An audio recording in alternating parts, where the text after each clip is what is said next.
is, what it do, what it is, lads and ladettes. It's your boy Dakota Griswold of Gamers, Nerds, and Geeks United. Welcome back to Yesterday Today. This, of course, is the show where I bring you some of the biggest gaming news you may have missed from yesterday, today. And starting off with the appetizers, it appears that we're getting more of Sam Fisher. Not in anime form, in gaming form. That's usually good news, right? But he's showing up as an operator in Rainbow Six Siege. Yep. We got a teaser trailer, and we are going to officially get an unveiling of it on August 16th. He is an operator. It's like it's basically a character-based competitive first-person shooter, and well, we know he's going to probably bring the goggles in it, and it appears that it goes night vision in the teaser trailer and everything, but we don't really know much about it yet. We just know the fact that he's in the game, and well, we've gotten an anime basically coming out. And he's in a mobile game, and now he's in Rainbow Six Siege. Well, I'm wondering if this is them secretly ramping up the fact that they're going to eventually give us a new Splinter Cell. Remaster Conviction, remaster Blacklist, or something like that. I don't know. I've grown quite fond of Splinter Cell. I really just love Conviction. I played some of Blacklist and enjoy it, but I didn't really play much of the other Splinter Cells before. But I'm aware of, some of the story. But I'm hoping that this means that we're going to get a new one, and very, very soon. Let's move on to the next one, and then some new job listings popped up for the next Bioshock game, and basically they don't plan on being in Columbia or Rapture. Well, here's what it says. We want you to help us breathe life into a new and fantastical world. Together we will set the stage for a stunning narrative and system-driven experience. Well, that doesn't sound like it's going to be the usual, right? My relationship with the Bioshock games is, I've always thought they were pretty good. I finished one, played through a good chunk of two, but just got disinterested. And then I played Infinite, and that was kind of where I was starting to, go elsewhere and play other stuff. It came out around, maybe not a great time. I almost finished it, honestly, but I didn't get to the very end, where I heard about the story of, everything in the story and all the spoilers I'm not going to get into. But I'm just glad that Bioshock Collection is on Nintendo Switch. I'm just going to wait for the price to go down. But I'm really going to delve back into it and go back and finish all of the Bioshock games, because I've played all of them, enjoyed all of them mostly. I'm ready for a new one. And if they're talking about being in a completely different world, not Rapture or Columbia, well, I think I'm interested.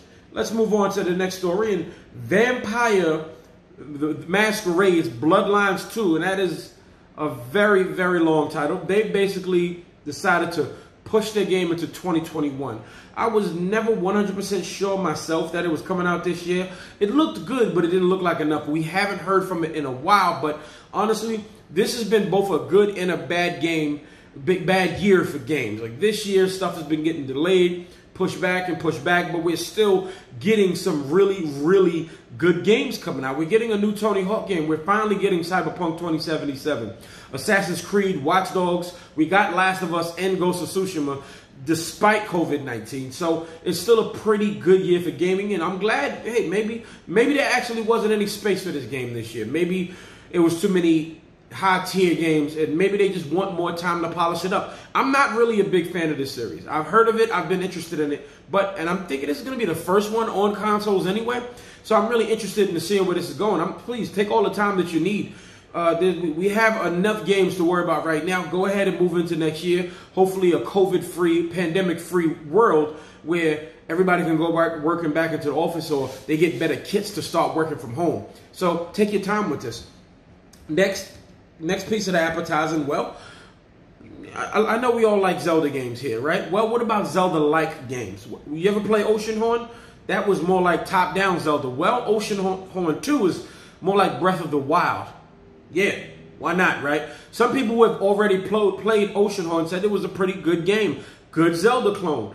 And, well, the part 2 was on Apple Arcade for about a year, and it's coming this fall to the Nintendo Switch. The main character even has a blue jacket that looks like Link's blue tunic from Breath of the Wild. They were intentionally trying to do it, trying to make it look like Zelda. And, hey, I'm all for the Zelda-like games. And it's officially coming to the Nintendo Switch.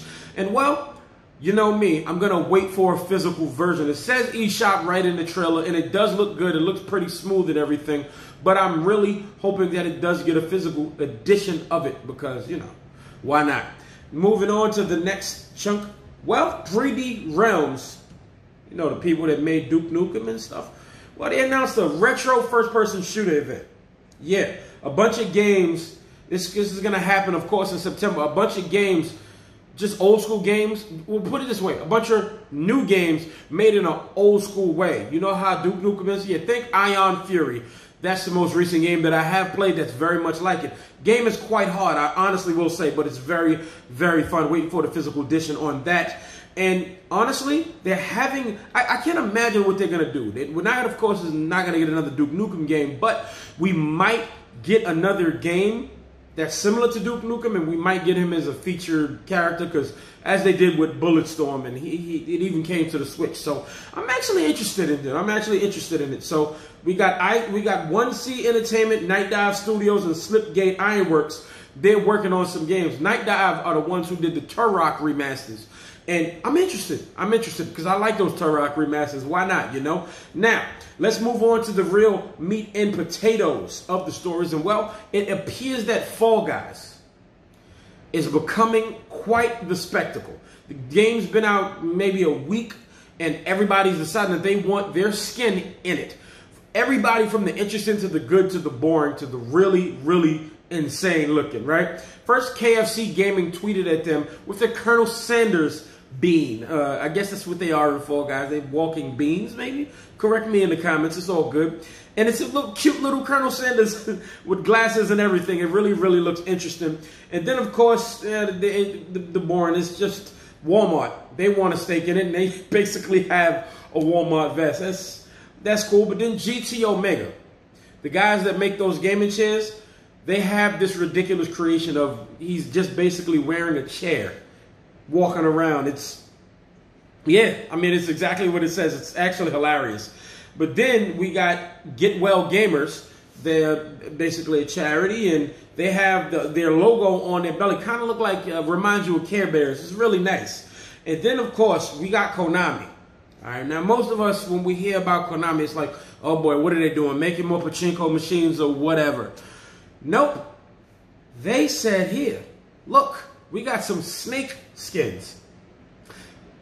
I just realized what I said, snake skins. Ha ha. That's a knee slapper. That was a dad joke, and I didn't even do it on purpose. I love a good dad joke. But anyway, back to Konami and their snake skins for Fall Guys. Let this happen. I'm not even a hugest Metal Gear fan, but I do appreciate it. And, well, they got all the Metal Gear. They got all the great snakes. They even got the big boss one with the eye patch. Yeah, I think this game is going to be something. I'm going to go ahead and say that this is coming to Xbox. This is coming to Nintendo Switch. It's coming all over because it's going to be the next spectacle. Not as big as Fortnite, but it's probably going to be as big as what PUBG was. It sold millions of copies on PC, and then when it went to consoles, it sold even more, right? And then, of course, you got Fortnite, but then this game is it's a battle royale, but it's entirely different with obstacle courses and stuff like that. It's very original. I'm going to say that maybe this will be at an esports event somewhere in the near future. Let's say the next year or two, if they continue to update it and they continue to keep everybody's attention. Yeah, you heard it here first. Moving on, and it appears that a bunch of us Nintendo fans might be thinking that there's going to be a new Legend of Zelda game next year. I'm pretty sure that Breath of the Wild 2 ain't coming out this year, given the fact that it's August and we haven't even heard of it, and we already got a game for October. I'm wondering what's happening in November, December, but yeah, I don't think we're getting Breath of the Wild this year, honestly, even though it's last year said it was 2020. But Nazarius07 on Twitter found a copyright. They basically, here, let me just read it from his tweet. It says, out of nowhere, The Legend of Zelda just registered a new trademark this July, and it covers a lot of classes. This is 99% for next year's Zelda 35th anniversary. Mario got a trademark just like this one last year, most likely for Mario's 2020th anniversary. And it appears that it's Mario 2020. We've been getting Lego sets and clothing and stuff like that for Mario Why not? Look, the listings, it's funny. They go from everything from clothing to, yes, dental floss. And of course, games too, but dental floss. 35th anniversary. Look, I'm interested. Okay, I don't know what they're gonna put in this. Give us a Wind Waker and give us a Skyward Sword and give us Twilight Princess, so I can go back into those games and check myself for not even beating those games. Yes, I have said it numerous times. Breath of the Wild was the first and only Zelda game I have ever beaten, but I have always had a tremendous amount of love for the Zelda franchise. And if this is happening next year, first of all, we need to fully get a confirmation if that 35th anniversary collection of Mario is even happening this year. But if that happens, this is almost definitely guaranteed to happen. I would very, very be happy to hear that. Give us a slew of Zelda games that I've never finished and that I would love to play. Basically any of them, you know, except for the one that came out last August, Link's Awakening. I hated those puzzles.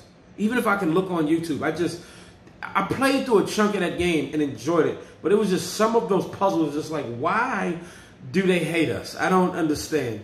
Why are these puzzles so hard? Breath of the Wild was like that too, but thank God I had the right help.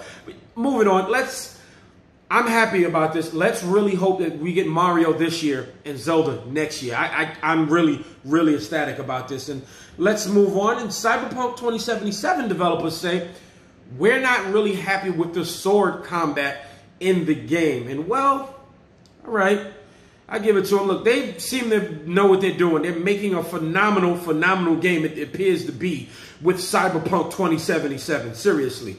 Every time I see that game, I get even more excited.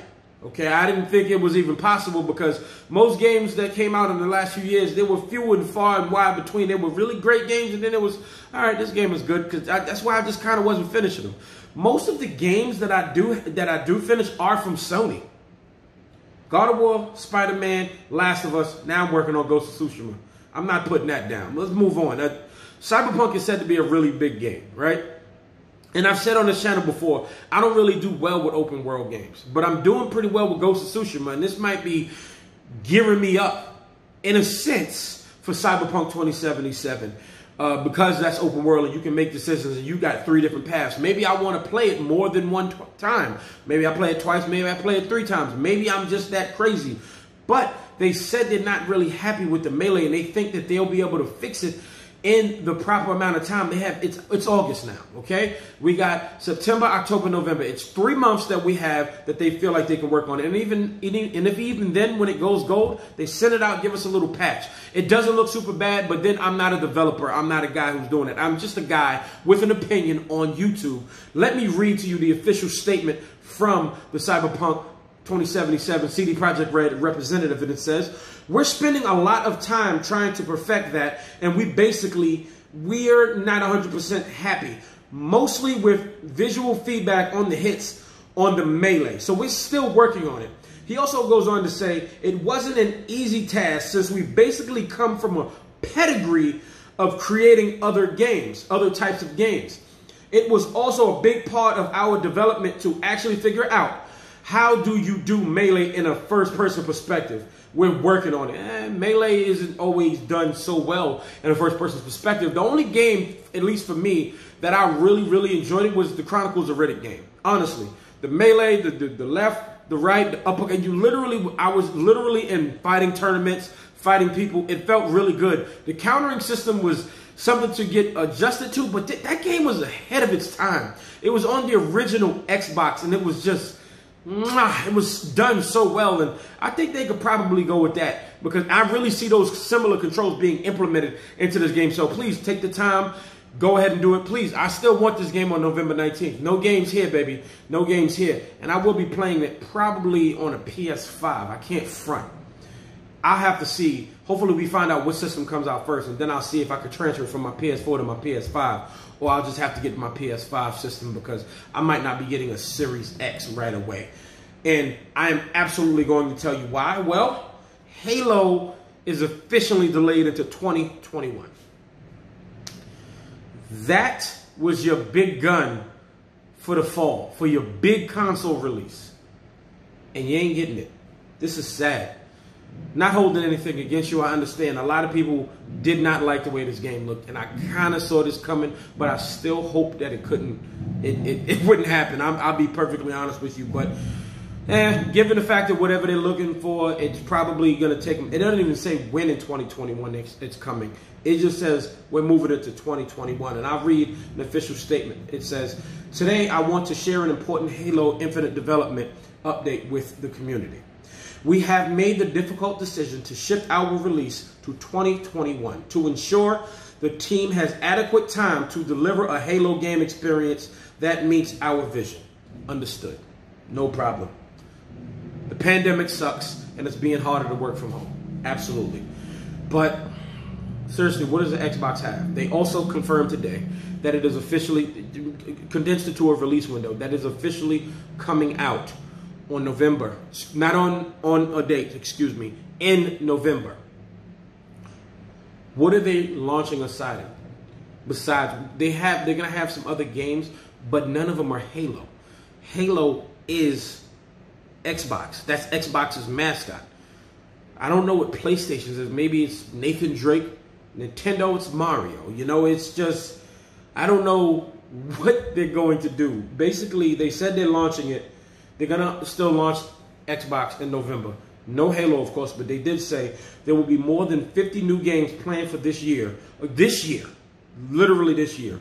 Across generations and optimized for Xbox Series X, including Assassin's Creed Valhalla, Dirt 5, Gears Tactics, Yakuza Like a Dragon, and Watch Dogs Legions.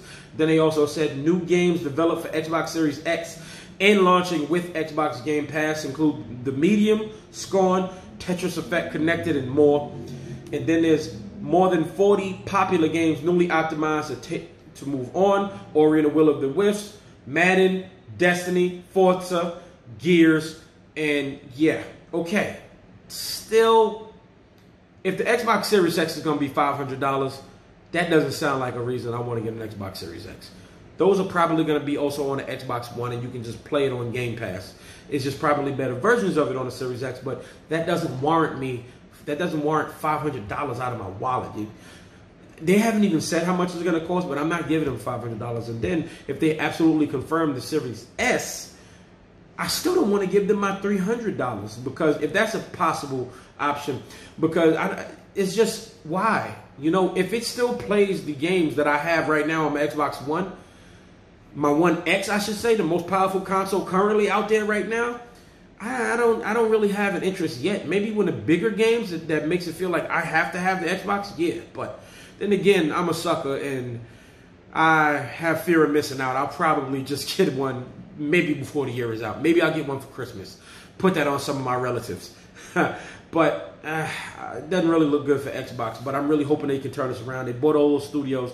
Grounded is doing really, really well, and it did, and even just a bunch of other games are doing well, and I hope that they can continue to just do better. But we need them elevated again. I really, really have high hopes for them. I really think Halo is actually going to be pretty good. I wonder if the multiplayer is still coming out this year, though. They did not say anything about the multiplayer, but we will see. If that launches, then hey, maybe it'll be good to get a Series X. But that's only if it's on the Series X, which doesn't make sense.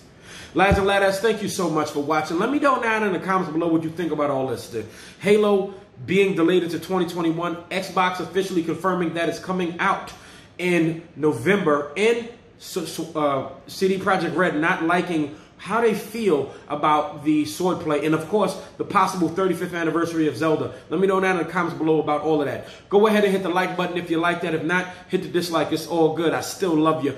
And if you're new here, subscribe and scroll up to all so you know when your boy is posting. Go ahead and share this with your aunt, your cousin, your mother, your sister, your uncle, your cousin's dog. It doesn't matter. Share to everybody who's interested in gaming. Thank you so much for watching, and this video is finito.